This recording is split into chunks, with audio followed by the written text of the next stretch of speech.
भारतीय सनातन संस्कृति का ज्ञान और कई अनसुनी कहानियां घर घर पहुंचाने में हमारा साथ दीजिए और इसके लिए चैनल को सब्सक्राइब करके वीडियो को शेयर करना मत भूलिएगा। तो चलिए आते हैं आज की कहानी पर। महाभारत कौन लिखेगा? बच्चों के लिए रोचक कथा। बहुत पुरानी बात है। एक बहुत बड़े ज्ञानी ऋषि थे जिनका नाम था वेदव्यास। उन्होंने सोचा कि मैं एक ऐसी कहानी लिखूंगा जो दुनिया की सबसे बड़ी कहानी होगी। उस कहानी में बहुत सारा ज्ञान होगा, बहुत सारी बातें सीखने को मिलेंगी। उसका नाम होगा महाभारत।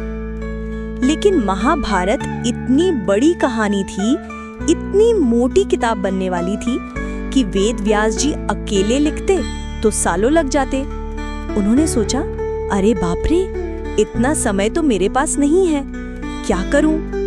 तभी उनके दिमाग में एक आइडिया आया। उन्होंने सोचा कि क्यों ना मैं किसी ऐसे को बुलाऊं जो बहुत बुद्धिमान हो और मेरी सारी बातें सुनकर फटाफट लिख दे।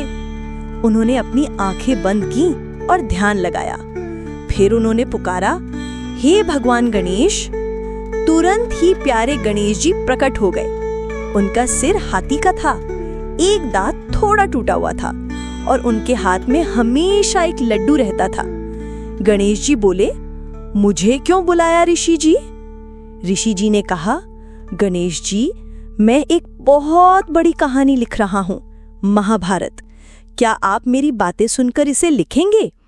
गणेश जी थोड़ा मुस्कुराया और बोले, जरूर, मैं जरूर लिखूंगा, लेकिन मेरी एक छोटी सी शर्त है। वेदव्यास जी ने पूछा, क्या शर्त है प्यारे गणेश? गणेश जी ने अपना मोटा सा हाथ उठाया और कहा, मेरी शर्त यह है कि आप बिल्कुल भी रुक रुक कर नहीं बोलेंगे। अगर आप थोड़ी देर के लिए भी चुप हुए तो मैं उसी पल लिखना बंद कर दूंगा। वेदव्यास जी थोड़े सोच में पड़ गए। इतनी बड़ी कहानी बिना रुके कैसे बोलेंगे? फिर उन्हें एक तरकीब सूझी। उन्होंने हंसकर कहा, ठीक है गणेश, मैं तुम्हारी शर्त मानता हूँ, लेकिन मेरी भी एक शर्त है। गणेश जी ने अपनी बड़ी बड़ी आंखों से देखा और पूछा, आपकी क्या शर्त है? वेदव्यास जी बोले, मेरी शर्त यह है कि तुम मेरी कोई भी बात बिना समझे नहीं लिखोगे। हर एक शब्द को पहले समझना और फिर अपनी कलम चलाना। गणेश जी ने थोड़ा सोचा। यह तो और भी मुश्किल काम था, लेकिन उन्हें चुनौती पसंद थी। उन्होंने कहा, ठीक है, आपकी शर्त भी मुझे मंजूर है। और इस तरह शुरू हुआ महाभारत लिखने का अनोखा खेल। वेदव्यास जी धड़ाधड़ कहानी सुनाने लगे, इतनी तेजी से जैसे कोई झरना बह रहा हो। लेकिन बीच बीच में वो ऐसे मुश्किल सवाल और उलझी हुई बातें भी कहते कि गणेश जी को थोड़ी देर रुककर सोचना पड़ता कि इसका क्या मतलब है, ऋषि जी क्या कहना चाहते हैं। जब गणेश जी सोचते तो वेदव्यास जी को भी थोड़ा आराम मिल जाता और वो आगे की कहानी के बारे में सोच लेते। गणेश जी बहुत ध्यान से हर बात समझते और फिर अपनी छोटी सी कलम से बड़े बड़े पन्नों पर लिखते जाते।